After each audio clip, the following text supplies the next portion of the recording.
Je passe le balai dans le salon et je remarque que mon horloge n'affiche plus la bonne heure et qu'il est décalé d'une trentaine de minutes.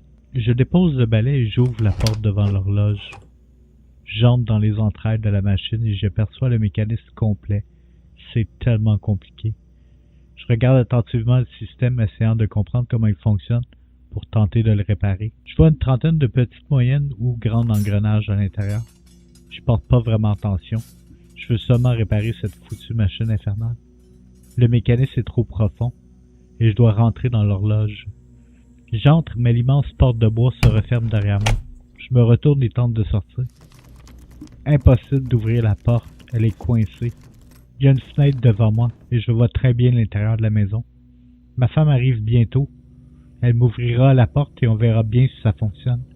Je décide d'au moins terminer les modifications que je suis en train de faire en ce moment. Je regarde plus attentivement le tambour. Je vois une encoche qui indique le temps. J'ajuste le temps manuellement.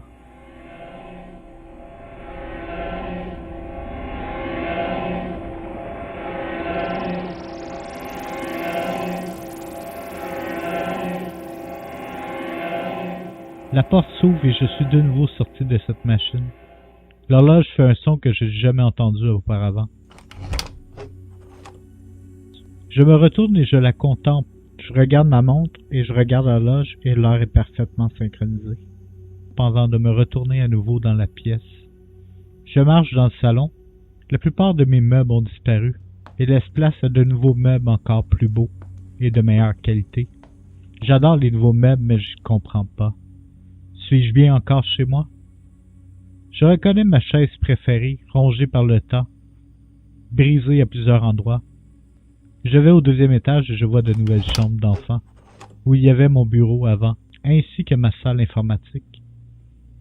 Maintenant, c'est une chambre d'ado, complètement en désordre. J'ose même pas rentrer.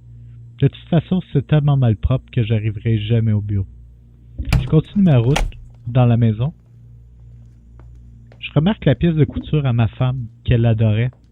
Elle s'est maintenant transformée en chambre de femme, ou du moins c'est ce qui semble être le cas. Je fouille dans les tiroirs et ils sont vides, complètement vides. Je ressors de cette salle, je redescends les escaliers et je jette un coup d'œil sur le calendrier. L'année indiquée est le 18 avril 2039. Mais qu'est-ce qui s'est passé? Je fige sur place, mon cerveau s'arrête et mon cœur s'emballe.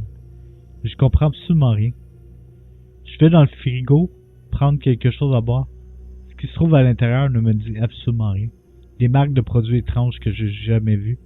Je remarque les dates d'expiration et elles oscillent autour de 2039 et 2055 pour les boîtes en conserve.